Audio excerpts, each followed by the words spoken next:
Hello there, everybody. Welcome back to the LJL officially unofficials coverage of the LJL Academy final between CGA and V3. V3 took the second game of the series just now in a dominant fashion to put themselves 2-0 up. Recollect, CGA are going to need to pull out something special if we're going to see a fourth game. Yeah, CGA have been struggling a little bit to find their feet in this series. I mean, game one looked so good. Game two, the stumbling started to show, right? V3 have come into their own a little bit. And to me, as I said before the break, it's going to have to come through that mid lane section. Give Kaito some resources, get him out of the lane. And maybe from there you can start to find, the leads that you need and snowball through the bot side. Because realistically speaking, if Kaito gets ahead, it makes Marble's life 10 times harder to play. Yeah. Because that mid lane is known for being so annoying to deal with as an AD carry due to the level differences, and the champions that Kaito has been playing so far are champions that can just delete AD carries. So put him on something like that, get him going, and then you deal with both Marble and the Kaito issue at the same time. It feels like a win-win for the side of CGA, but again, that's much easier said than done when your opponents are V3. Yeah, but you still got to make the attempt. If we can see Funawi as well, prioritize pathing towards the mid lane a little bit. Make sure that Kaito isn't getting level 2 ganked by a Jarvan, forced to blow summoners, and go down. And you're missing a load of experience, a load of gold, and all of a sudden the game is starting to run away with you. So I think that's a good place to start for CGA. But then once we transition that into the mid game, assuming that they can keep it even, is there anything in particular that they need to be looking out for to try and prevent what V3 want to do? I mean, they have to set up vision control, right? You've got to make sure that your vision is set up. You have to establish your waves first. The general rule of thumb, you push the wave. That way, when the enemy shows catching the wave, you know where they are, and you can then set up the vision freely, knowing you have numbers advantage. A lot of people tend to skip that step, but just get the wave state fixed, then get your vision control, and then look for those picks. And to be honest with you, with the way that CGA has been drafting, they have plenty of engaged tools. I mean, they had the solar flare. I believe, if I remember correctly, is Yeah, my last brain game, yeah. failing to work? Yeah, it is. It is. It is. Sorry, it was. I just forgot that there was a support in that game. It just felt like it was nuclear. Ooh, yeah. It was a rough one. But yeah, they have so many tools available to them for engage, and I want to see them utilize those well. And the best way to do that, you get the vision, you get the picks, you turn those into neutral objectives, and by stacking up those neutral objectives, you're gaining gold, you're gaining stats, you're gaining advantage. And even if you are going to get potentially skill checked, which I don't think CJ should do, Mm. should be getting skill checked. They're perfectly fine players. Having every little bit of help is always going to be a good thing. Yeah. The soul is known to be such a powerful tool. If you can establish that for yourself, you're going to be a really strong spot in any game you play. Well, we saw that in game one. They were able to take down the Herald early. They got a couple of Drakes as well. Took the first 2 towers of the game, I believe. They put themselves in a solid spot. And then it was a couple of fights where CJ didn't necessarily need to take them, stepped up a little bit too much. And then we all know that if you give V3 an inch, they will take a mile and a half because they are just that good as a macro-oriented unit. Looking forward very briefly to the pick and ban, though, Recollect. Just 30 seconds. Is there anything that you want to see from either of these teams? I mean, I think in terms of composition, CGA, they did fine. There wasn't anything particularly terrible about the comp itself. Maybe get rid of the Zoe and opt into something with a bit more consistent damage, so that you don't have to worry about relying so heavily on poke, because that was the only issue with the comp. Outside of that, just play aggressive. Don't be afraid to play it slow. Just go and make plays, and if it goes bad, whatever. Just get the vision control and just go for it. Yeah, it's better to make plays than make nothing at all. Thank you very much, Recollect. We are going to be jumping over to our casters in just a second's time, who will be able to take us through the pick and ban very shortly. Marswan, Counterfeit, take it away. Thank you, Middlecott and Recollect. It was a tough game to watch, honestly. As much as, I was trying to remain the eternal optimist here and say, this is Crest gaming to bring back. B3 showed us exactly what they were made of, but we've got some, I think we've got some really good things to show on through from the analyst desk there, talking about, trying for Crest to prop up their mid lane and also to try and set themselves up for the early objectives, which in the longer games that Crest have played against V3, they have always had early objective control. Except their last game. which they just experienced versus V3 Esports. I think there's a lot of copium on that analyst desk, if you ask me. Well, I mean, that was the CGA. game that they didn't do well, is when they didn't have early objective But the game that they did do better in, they still lost. No. Oh yeah, I mean, and it was decisive eventually. No. I kind of figure that the longer you can go against V3, the better. The worse it gets. Yes, I would agree with you. Yes, they always abuse. They've never lost a game. They are currently so 7, 8, 9, 10. They're about to get their 11th win and go undefeated on all of Academy. I truly believe until we see a way that V3 can lose a game, I don't think they can lose at the moment, and they're 1 off with this match point. I don't mind, mate, but yeah, let's see how that goes. Let's see how this goes. I think, given what we've seen from V3 so far, writing off Crest Gaming Act at this point, I think is an entirely understandable idea. I mean, up until the point where I will continue with that thought process. that's totally fine. I will ask you to pull back slightly and say, of course, when we're casting, we have seen some good stuff at Crest Gaming Act. I believe we've got our pick and ban ready in a second. Yes, there we are. So this could be the very last pick and ban of the first ever Academy League here for the LJL. Crest Gaming Act, they're gonna need to pull out something special. They're going to need to break that unbroken streak of V3, and it all starts here in the draft. And it starts with the LeBlanc ban, which finally came through. They realized that Yu-Gi-Oh having LeBlanc isn't good. They do have to go for the Aurelia ban to respond back, and Jarvan B1 highest priority. I do know he got buffed on 11-16. It seems like all of these academy teams just are like that. This is the most broken thing in scrims. This is the most broken thing on this patch. We're all gonna play it. V3 made it look really good, but I hope this is gonna save for Funawi this time around, rather than going in a different direction. What's the pick gonna be? It's gonna be a Leona ping over. Okay, so Leona obviously just one of the most priority supports, and then we're getting that Lee Sin to Unica. Remember when he had that obscene carry performance versus DFM earlier today? Yeah, it was on Lee Sin. Yeah, 9-0-4, a terrifying prospect to face down if you're Crest Gaming Act Academy. So they're gonna know that's coming back. So at least we know Ezreal's off the board, and you mentioned the LeBlanc as well. So we will be seeing something a little bit different here. Looks like perhaps Crest Gaming are going to be bringing out something different of their own, as Gragas, rarely seen, perhaps what Crest need. So it's not terrible. Typically, though, people pick Gragas into things like you play Gragas support against Rels. I mean, he could still be played top, quite frankly. Like, you can still play Gragas top. He can still be playing the jungle. He is a flex pick. He's just nowhere near as strong as he used to be, which is why he fell off in priority. We do see this Tristana, obviously a flex pick. It can go mid or into this AD carry role. So CGA playing very flexy at the moment. If you ask me, I assume, quite honestly, it could be in pick order, and I'd be like, pick order, lane order. That's where these are going at the moment. We'll have to wait and see. For V3, of course, that Galio's open, so Yu-Gi-Oh's just like, well, this is free real estate, lads. You've just given me Lee Sin Galio again.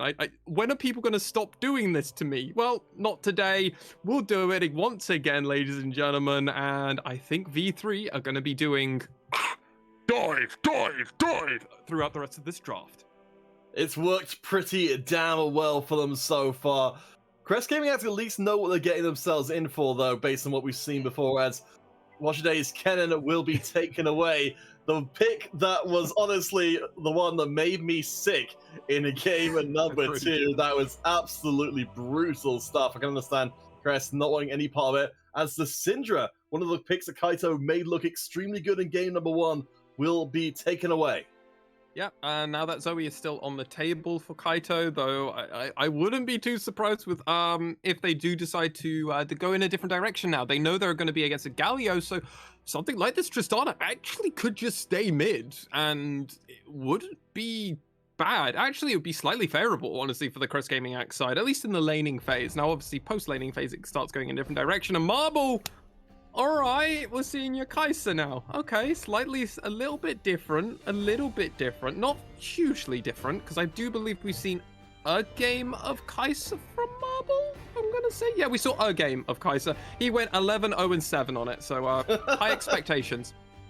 Well, for Kaito, they've gone for something a little bit different here, and we've also got the Wukong joining the lineup as well. So Crest Gaming Act, they've definitely changed things up for game number 3. Kaito has got the power to carry, and we've got ourselves a good amount of disruption. V3, they've got one last pick to bring in. The Gnar will join the lineup. What do you make of these potentially final teams?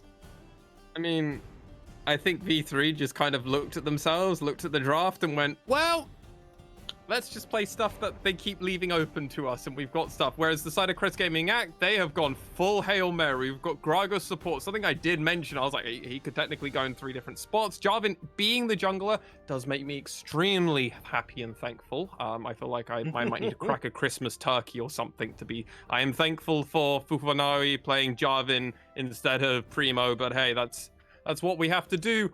I'm so excited for this mid lane matchup, though, between Kaito and Yujo. It's been the firework explosion fest, even though we've got a destructive bot lanes for both these two teams.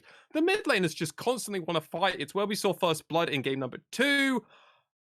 Galio versus Cassiopeia. Cassio has Prio, so should be exciting. So if we touch back on what we were talking about, or what the analyst tests were talking about before coming into this one.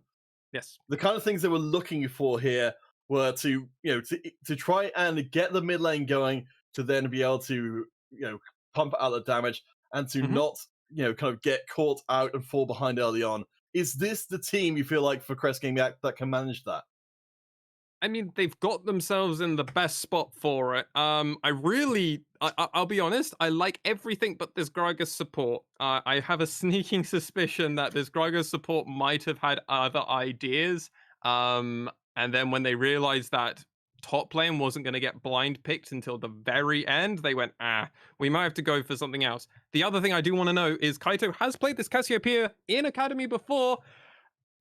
He lost on it. And do you know who he lost against? Oh no, I've got a bad feeling about this. It wasn't as bad as you think it was. It was against Burning Core, so it was against another fellow top mid laner of Creative, obviously. But they didn't win that one. It was a loss, and they ended up going, I think, something like 4 or 5. Yeah, they got 5 kills, 3 deaths, 4 assists. They never really got to pop off, and they didn't have great damage per second. So hey, I guess that's just how it goes. It wasn't a terrible performance, if memory serves me right, but it wasn't like the crazy Cassio 1v9 performances. All right, so let's talk a game approach here. You mentioned already for V3, they haven't really veered very much from the jump all over your face, stomp you into the ground strategy, which has worked so well for them so far, and I think has worked very well for dominant teams in the past. I think they have a patent coming out for it somewhere. Oh my gosh, it may be denied just because so many teams which are at the top can get away with this. For Crest Gaming Act, this is their last chance to get a win over V3. If they do so here, even if they don't win the series, they will be the only team to have done so. What needs to go right if V3 are not going to take a third and decisive victory? I think if, regardless of my opinion, your opinion, Counterfeit, and our analysts, and everybody here at the LJL, OU, and the mainstream and the official stream of Riot Japan, it doesn't matter what we think. If these players are on their comfort champions, if they feel as comfortable as ever, there's always a chance. Because we've seen Crest Gaming Act do beautiful things throughout all of Academy. That's how they got here, right? That decisive victory they had over the Hawks was just a sight to behold, quite frankly. So there's always an opportunity. I hope these players are feeling comfortable, relaxed, they're happy with the champions, and that's really where they need to go in. Head running, go in. All right, well, let's hope that we are too comfortable, but not a little bit too much relaxed, because we've got potentially the last game out here in the Academy to show these teams off here. V3 versus Crest Gaming Act. 1 win for Crest Gaming, which means they have done what no other team has done. For V3, they've shown no signs of slowing down. And why would V3 want to slow down? Don't stop me now. They're having such a good time. Some would even say they're having a ball as we come in to the runes as they appear on our beautiful screen. Nothing here is too crazy. The only thing I would like to note is obviously once we get to patch 11.18, Predator Galio will actually become meta again. We'll actually start seeing it everywhere in the world. And by the way, if you want to know my hot tip, it's going to be at Worlds, by the way. Predator Galio mid is going to be at Worlds, as well as Galio support with Predator. Like, it's unreal. Predator gets giga buffed for Worlds patch, so just expect that. But Yu-Gi-Oh with Galio playing the Predator here, right now, and they're just going to try and find it and see if they can get more damage. Yeah, will certainly get themselves out of the mid lane very quickly. That Predator will be pretty straightforward. So we've got two TPs across both teams, of course. The heroic entrance from Yu-Gi-Oh's Galio will add a little bit more global pressure. Marble as well has a slight global as well because of the Kaiser ultimate. It's not full global, but it definitely helps with repositioning in team fights. Yeah, I mean, certainly that seems to fit with V3's style. If you're not able to take a fight because at any point, more V3 members than you're able to handle can come and interject themselves post level 6 into these fights, then presumably Crest, if they haven't fallen behind at that point, are going to struggle even more. Absolutely, I couldn't agree more with you. And that's what they need to prevent from happening. V3 need to not outscale the side of CGA, and if you look up and down these team fights, I would actually argue CGA outscale V3, just in a composition wise. Like Tristana, obviously we all know Tristanas can do crazy stuff. Everyone has seen the clip that made Oh, I was about to be like, everyone knows the player that's become a household name, except then I couldn't remember the player's name. Evil Genius's rookie AD carry that came out and had a breakout season. No, it's not coming to you either? I'd say Danny, thank you, Recollect. There we go. So Danny having that performance, having the crazy play against 100T. Obviously, they don't win that game, but it's such a memorable performance. It really set him up as one of the best players over in the LCS ever. Unica's just gonna kind of run around the map and just make sure everybody knows that they are here and that they want double scuttle, or at least attempt for double scuttle. So if we're Crest Gaming Act here, let's play favorites a little bit and give them some advice, because obviously they're not listening to our stream right now, so it's fine. What's the approach to the early game? Get out of laning phase as best you can. If you can find a pick, fantastic, but don't do anything too crazy. It's honestly why I don't like this J4 pickup from the side of Crest Gaming Act, because Jarvan is one of these champions that you have to get going over the first 15-20 minutes. He's very much like a Lee Sin, right? You need to get going, you need to be aggressive, you need to find something, but if you don't find these picks, if you don't find the good fights, it's going to be pretty difficult. As Unica, he's not going to be on vision here. Momo won't know he's here if there's an angle for them. Yeah, watch today. It's getting aggressive. That might give the game away a little bit, but Momo has been trading pretty well and is about to mostly tie up on the CS count. So top lane brawl, mostly even so far, though Momo doing some nice stuff. I guess, so looking towards... Oh, actually, let's hold that thought, because Funui is down at the bottom side looking to make a catch of their own. The ward gets taken out. So Hotel might be tempted forwards. Yes, they go for the stun, and they're forced to flash away immediately themselves. So for Crest Gaming Act, they're actually ahead in terms of return on ganks. Yeah, absolutely. That's a pretty big investment, especially for a Leona as well. We all know that the Zenith Flash Zenith Blade is one of the most critical parts of how Leonas can actually have pressure in a lane, and when that's been stripped away from them, it's going to be pretty difficult. And the fact is now, V3, because of how the lane was set up, they're still pushing, so they can't actually find a gank, even though Unica was pathing down to the spot side. Yeah, that's a big win for Crest. We're 5 minutes in, and they are actually ahead on gold, if only so very slightly, rather than falling behind. So a huge improvement already over game number 2. We'll have to find out if the rest of the pieces come together in the same way. Absolutely, but it is obviously a note.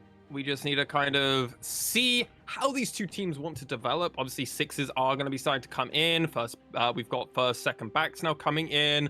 Yu-Gi-Oh has immediately ran back with that Predator Boots upgrade already in socket. So they're going to be speeding around, and now we've got Yu-Gi-Oh unlocked, which means now everyone on the side of CGA needs to be acutely aware that if Unica is invading you and you don't know where Yu-Gi-Oh is, just expect Yu-Gi-Oh that they could be there at any moment, and a Galio could come down. So if you're going to have to kill him, you're going to have to try and kill them very, very fast.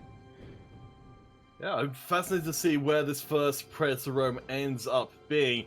As Unica is hanging around in the top side, of course, we've got ourselves a Cloud Drake live right now and Herald in just under a minute and a half. So, as we were talking about before this all started, for the Crest Gaming Act games, which at least haven't been a complete massacre in favor of V3, Crest have managed to control the early objectives. Perhaps they'll get the chance to do so here.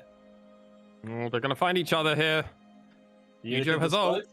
They want the fight, but Kaito is going to be the first one to the play, roaming up through the river. Finui waiting, no level 6s as we get the red buff on the line here, but it seems to be instead no commit for Finui. They don't want to take the risk. There's always that concern that Yu-Gi-Oh can just randomly ult and just be there immediately, and it does seem like Unica is rotating up, and that Yu-Gi-Oh is going to go up as well. So try 2 against Momo. This, of course, we've got to remember the flash is still there for the Wukong and the decoy as well. So a tricky customer at the best of times of Cyclone. Surely will be coming out in just a second. The knockups are pretty darn good. Momo gets a second Cyclone in, but it's still first blood. We have got Yu-Gi-Oh attempting to roam here, but getting a little caught up in Finui's arms as Kaito is lurking off to the side, having pushed the wave up. Yeah, but that's a lot of return damage that actually went on to Funai. And an important thing to note that there is a lot of damage as... Oh my... I'd seen it. Hetel goes in hard. Chico's forced to flash away under the tower itself. And this is without the Leona having the flash available. Flash, Cleanse, and Exhaust all used just to nullify that. No flash either. What did use... they did have to use the Ignite there from Hetel there. So it's a trade of Flash, Cleanse, Exhaust for an Ignite.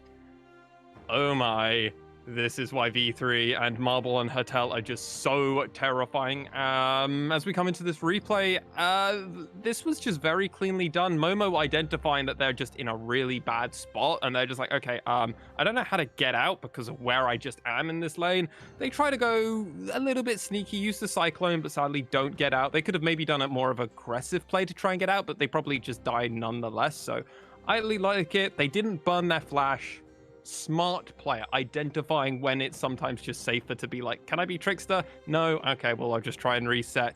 As V3 have got a kill lead, but that doesn't really mean much of anything because the gold's pretty much identical. And the only thing I am currently putting in slight favor at the moment for V3 over CGA is currently jungler levels. And at the moment, Lee Sin and J4 really care about their base stats and their leveling up stats. So Unica being ahead is huge, as this is a bit scary. Yeah, Marble actually stepping a little bit too far there, but it's perhaps a bait. TP comes a little bit too late to stop the kill from going it through. So Drake is picked up by V3. Kaito TP'd in and now has to flash away. Unica under their own tower. There's the insect play. Kaito is still alive, but in comes the Galio, and there goes Kaito. V3, the only item on the agenda for Crest Gaming Act was to stop the snowball, but apparently a blizzard is coming. I can't understand what Unica did there because he somehow still has his flash. How did he do the play that he did without... I need to rewatch that. That was... Oh, I love watching this team play. Oh my god, we're getting a Gale Force at 10 minutes in because he just went straight items, and this is what Marble does. He doesn't go for those Doran items. He just goes straight for a longsword because he's like, I could just win. So let's see how this played out. Our two top laners smashing, doing standard top laner stuff. This is so invigorating and exhilarating, just watching two top laners kind of do standard. Why are we watching this? Oh, okay, that's why. Oh my god, perfect stun over. Does take 2 turret shots, and this should be a pretty simple rundown now from. Yeah, this is a simple rundown. It might get a bit awkward, but yeah, because of Cyclone. But this we called. You didn't have to burn Flash. That was weird. What? He's not gonna get away, buddy. Whatever. Okay, so we've officially received notice as of that replay that Momo cannot stand against Washington up in the top lane, even with the steel caps, those armor boots, and the phage completed. There's a sheen for Washington there. Bramble vest. Kaito and Finui are going to try and come up to break this top lane open, but they get spotted up by Control Water, and Unica is there as well. So abandoning ship on that idea. Now turning back to the mid lane are Crest. They're trying to find something. They're looking for kill number 1. Why do I feel like it's going to be on Marble? Why? Like, I've got that sneaking suspicion in my head that it might be, but Marble is going to have to try and get close to his support here, because... Chico, burning through the cleanse. I mean, that's huge, burning the cleanse there for Hatel. Yeah, Hatel has been on an absolute summoner hunt through this game. I mean, compare Primo's Leona to Hatel's Leona, and it's night and day. Yeah, it just is. It's just, Hatel is built differently. Catch there, on to Kaito. They get kicked away from their own turn. Nice Cataclysm, but it was unfortunately a heartbeat too late. And what's also worth noting is that this Lee Sin, Unica is having a great performance. Wait, did they not drop the eye? He had the eye, right? I swear he had the eye. I don't know, maybe our analysts can sort of let us know. Someone look over the... I swear to God, at the beginning of that play, he had the eye, and now he hasn't got the eye. Did it just drop off? Yeah, he did. Yeah, well, Recollect is saying he did have it. What is going on? It's a mystery will never be solved. I'm like, wait a moment. Something doesn't feel right. Okay, well, that's the point though that we've been making, that even though V3 are playing so well and they feel like they're a cut above the rest of Academy at this moment in time, even then they still make mistakes, and this is just very simple mistakes that they shouldn't make, right? Yeah, it's surprising. I mean, V3, they're in a pretty good position now. 13 minutes in, they've got themselves a couple of I say 3K gold in the bank, which is, it's not bad. It certainly doesn't compare to what they were doing before, but Crest game. You just start comparing mythics, who has got a mythic and who hasn't, and go, yes, they're winning. I guess at least Kaito has got their Everfrost completed. Oh, Chico. Oh no, Chico getting run down, but nice catch there. Good buster shot, but Marble is already so ridiculously strong, and of course, Yu-Gi-Oh is going to be there every single time. Hatel takes the tower aggro and makes V3's dives super clean. We're getting in our instant replay information from Recollect. Thank you, over to you, Sir Recollect. Without you, this wouldn't have been possible. They clicked over the replay. As we do come into another replay, I'm just going to fill this in because this is just a cookie cutter thing of Chico. Oh, wow, that was the Gale Force in ultimate back in from Marble to make sure they actually only take 1 turret shot. So that's actually really important. Obviously, them turret aggro is just well juggled from Hatel because they're an absolute monster, and they won't die on this Leona either. We get found out that apparently the eye that Unica did have, it expired during the Cassiopeia play that he made. Meaning that it was either try and make the play or place the eye. And the decision probably was, ooh, I landed my Q, I must go in. Is what I imagine went through Unica's mind, because let's be real, every time you land the Q, your body just tells you, yes, you've got to go. I mean, it's worked. That instinct has worked pretty darn well so far. Kaito, desperation flash forward play, does not manage to pull it off, as Herald will get locked down. Hopefully this one for V3 will go a little bit more productively for them, but I guess at this point they've got enough already, as Yu-Gi-Oh is going to get dived under the tower. This is the matchup you're looking for before the Tristana against Galio, but Yu-Gi-Oh is able to walk away without taking any damage at all. Yeah, it's really surprising that they didn't try and go for it. Oh my god. Okay, Hatel just wants blood. Nice use of the miasma there, as Hatel will get caught out. This is finally a chance for the Cassiopeia to make an impact as Primo absorbed a lot of the damage. Cataclysm locks down the play as Kaito gets the first kill for CGA. It will not be without reply as Marble grabs kill number 4, and this time no mistakes for the Herald. Yeah, you can't kill my support without me killing you back. Don't worry. I mean, he had to dig pretty deep, and he went one better. He got the jungler as well. Why is that better? Because guess what's also up right now? Right this second, it's a dragon, and V3 Sports on every lane are just pushing. Thank you, observers, because yeah, this is V3's map. This is V3's world. This is their league, and they might go undefeated throughout the whole season. It's certainly looking more and more likely with every passing moment, every passing objective. Let's hop back again and see how this first piece of good news arrived for Crest. So obviously it starts out with Hatel wanting blood onto Kaito, which I can understand, but Primo plays this body slam so well and just acts as a body blocker. Really well played, by the way, over to them.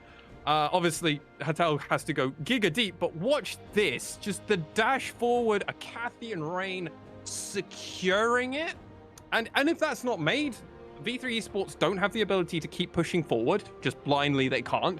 They also can't go and do this dragon because there is obviously that threat that Funari could just jump over a wall and randomly smite, and you feel really stupid for kind of doing a play where you're like, well, we needed Unica wasn't there, why are we 50-50? And you're just forcing yourself into using unknown information to make a decision, whereas V3 Sports, when they get the kill on Jarvan, all of that's solved. They don't have to worry about anything. And Kaito, you might be a bit far up here, buddy. There's no tower, but there is a miasma, which is working pretty well against all of this mobility. So they stay alive and also burn the Predator off of Yu-Gi-Oh as well. I wanted to take us back to the larger picture for a second, though, because I've noticed that Kaito, is pretty much in the same ballpark of Yu-Gi-Oh in terms of power right now. It's the bottom lane where you've got this ridiculous disparity. Okay, I mean, that's pretty straightforward. I think I've become immune in this series now. That I feel like we're in the late game situation again where you're just like, V3 got a kill, that's not newsworthy anymore. I want this bigger picture point of view that you were setting up. Right. Go back to that. Right, I don't want to dunk on CGA anymore. This is. I mean, it's kind of is dunking on CGA. Unfortunately, there's not many. Okay. All right, let's do that. Then. I will hold that thought for a second because V3 are doing the rundown strategy again. They find the hit onto Chico. The nice save for a second as Chico runs away again. Marble comes in. The marvelous one will be absolutely unstoppable again. But we'll be able to get away over the wall. No, of course they won't be able to. What? The Cataclysm is nicely played, though. Finaway does survive. That's kill number 2. Kaito grabbing that one as well. So, good news. Kaito needed to get fed. That's what the desk are asking for. And they are currently the most fed member of Crest. I mean, Unica kind of just thought he was still playing the DFM series, I think, or the DFM one-off match, because clearly he thought he had infinite amounts of damage, healing, shielding, and could actually 1v5, because that was a little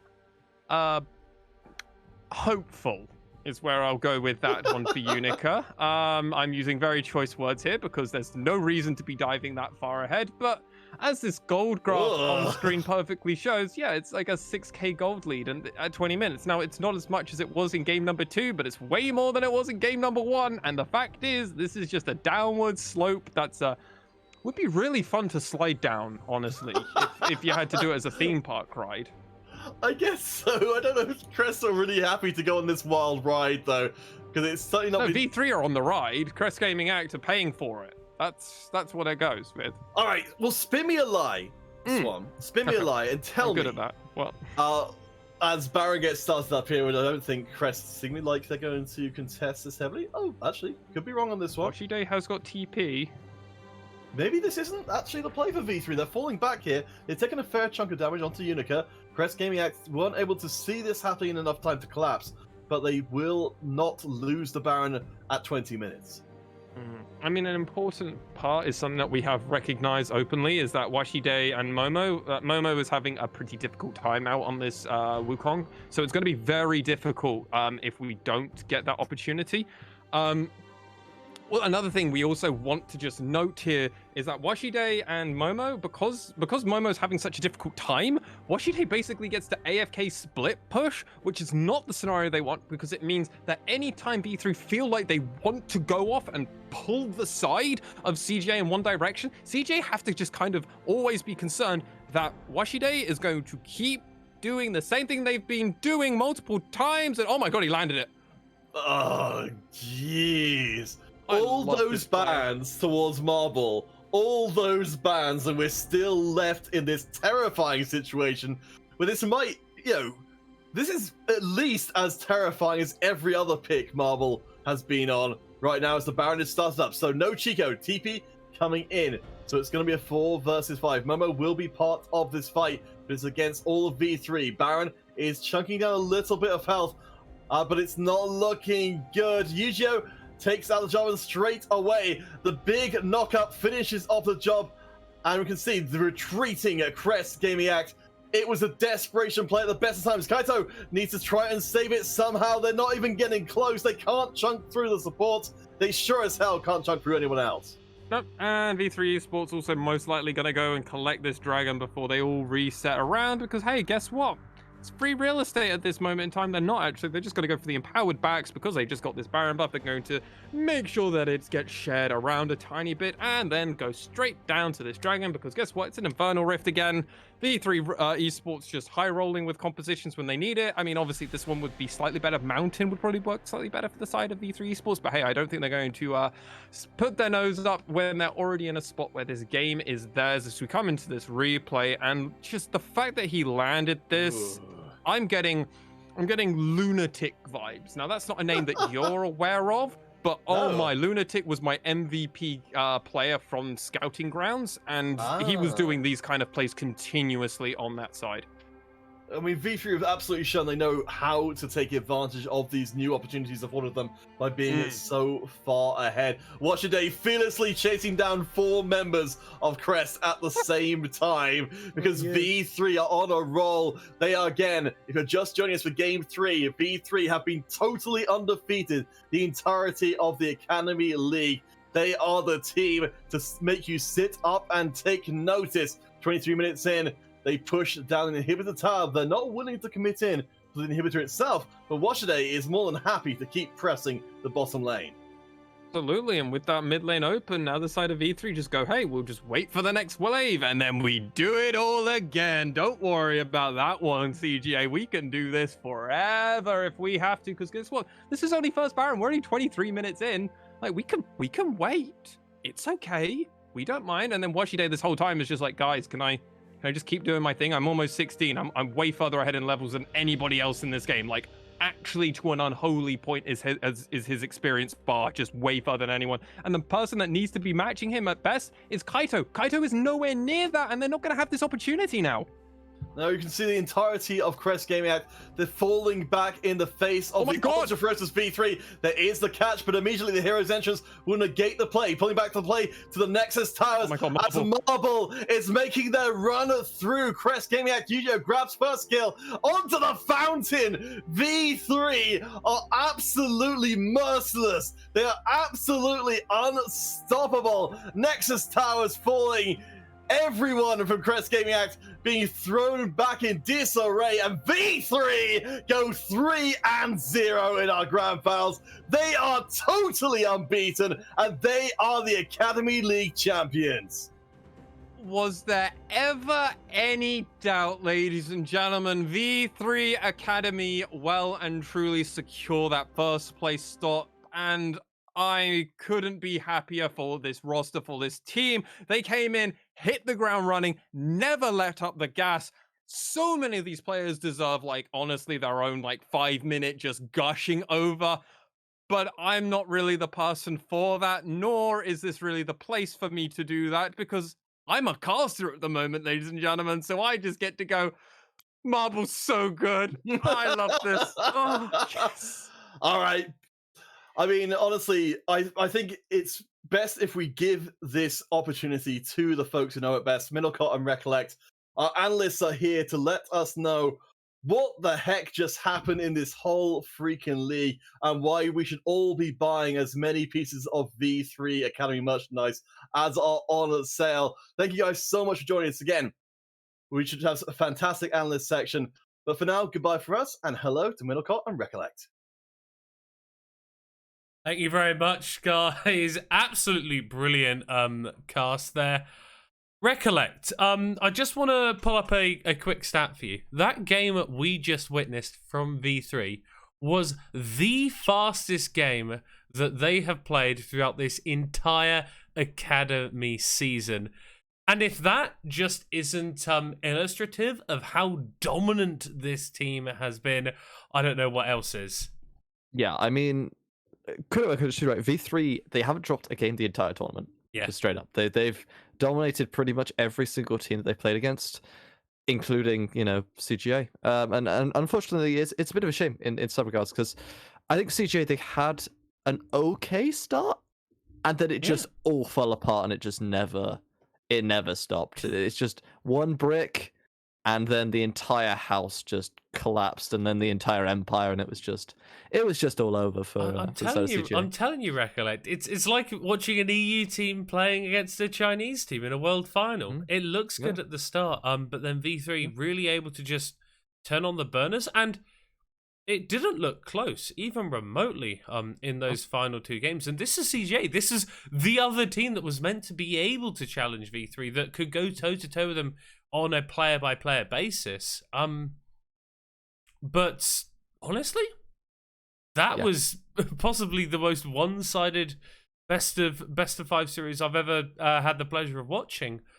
And now looking forward a little bit, zooming out a little bit on this LJL Academy, because obviously this doesn't lead into anything. There is no promotion to the main LJL, but some of the players, some of the rosters that we've seen, I think we can be very, very excited to see more of these players coming into the 2022 spring split. Yeah, I think quite a few guys have shown a lot of potential to move up into the official LJL sort of league rosters, right? I mean, the ones that come to mind immediately, Marble, right? Obviously has shown up very well in this game. Pretty much all of the members of, I think, V3 look like they could replace current players, but there are others as well, of course, for some of the other teams. Off the top of my head, there was Floor. I think Floor looks really good. Looks very good, yeah. Looked very, very good. I think Creative to Extent could probably make it if you can increase the macro elements as well. But I think that there's definitely other players as well. Those are just the two that come to my mind immediately. But yeah, I think honestly the talent pool within this competition has caught me by surprise a little bit. I thought it was going to be much lower than this. So I'm quite pleasantly surprised to see that there is so much potential here within the LJL, and I'm looking forward to see what they can provide in the next couple of years when these guys do start to come through the ranks. Oh, absolutely. I think if you're like Burning Core or someone, just give V3 some money. Go, yo, can we have your academy squad to play in the main event? Because they did look pretty just dominant in every facet. And I don't want to gush on them too much, but I feel like it's all they deserve. Because they have been incredibly dominant, untouchable for a lot of this season. And now the big thing for me is, right, where do these players go? What is the next step for the likes of Unicas, Yu-Gi-Ohs? We've already seen them in the LGL. Marble and Heto in the bot lane.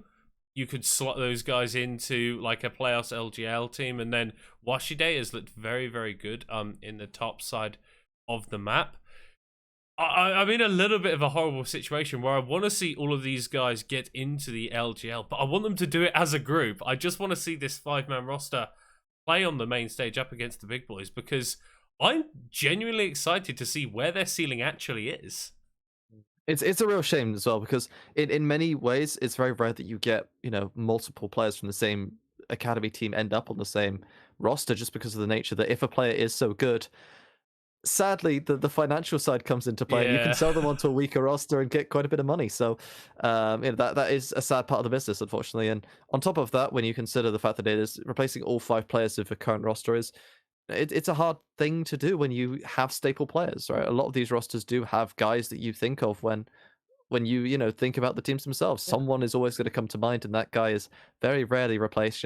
Reckless being a key sort of point of that was the big figurehead of Fnatic, so him moving was a massive change there, and the same for Perks at G2, right? So these teams do have players that realistically are considered to be cornerstones, and as such, it's usually very rare to see. But you're right, when it comes to this team, we did sort of an analysis on day one about these guys, and I think what I ended up writing as I said, I thought V3 is sort of here, like they're on a different level, and then it's the next sort of 3 teams are pretty close, and then it sort of trickles down from there. But from the very start, they looked like they were just above everyone else. They just had a little something, they just had a little bit of that spice and a little bit more of that polish on their mechanics and macros. So I'm excited to see what they can do as a team, but at the same time, it's going to be interesting to see how much of that is because they're playing together and how much of it is the individual components themselves. And so we'll get to see how well they can slot within other organizations. Yeah, and that's definitely something that we're going to have to be keeping an eye on for the future. But for now, unfortunately, this is the end of the run for LJL Academy until next year, most likely. I don't know how these events are organized. Maybe there's like a magic machine that randomly pops out the schedule and all of that good jazz. But it has been an absolute pleasure to cover it here on the LJL Officially Unofficial. Counterfeit and Swan, you did an absolutely great job on the cast today. Recollect, how I want to come to you a little bit. How has your experience been coming into the LJL Academy as a little bit of a more academy-oriented caster as yourself, perhaps? Have you enjoyed it? Yeah, it's been a nice experience. I mean, it's nice to always get the chance to cast the higher levels of League in terms of where the mechanics are more optimized and you can afford to run logical lines that make sense because there's less misplays. Because that's the thing, right? Is that when you're lower down, you can say this matchup wins because this, and then someone just trolls it completely and they just lose, and it's like, you're just an idiot. So that doesn't happen as much here, so that's quite nice. And on top of that, whilst I'm not the biggest fan of the early mornings, I must confess, the actual content and the broadcast team has been great. So I've had a really good time. So thank you so much for the invite. I've appreciated the opportunity, and yeah, so. Thank you so much to all of you guys for giving me the chance to do this. Yeah, well, I think you've been absolutely brilliant. Thank you, everyone, for watching all of our coverage. If you've been here the entire 2 weeks, or if you just tuned in for this final, really appreciate your viewership. You are what make LJLOU the thing that it is today. Shout out massively to V3 Academy for that commanding 3-0 victory. CGA Academy, commiserations. Hopefully we can see some of you guys in action soon. My name has been Middlecott. We are signing off. Have a wonderful day.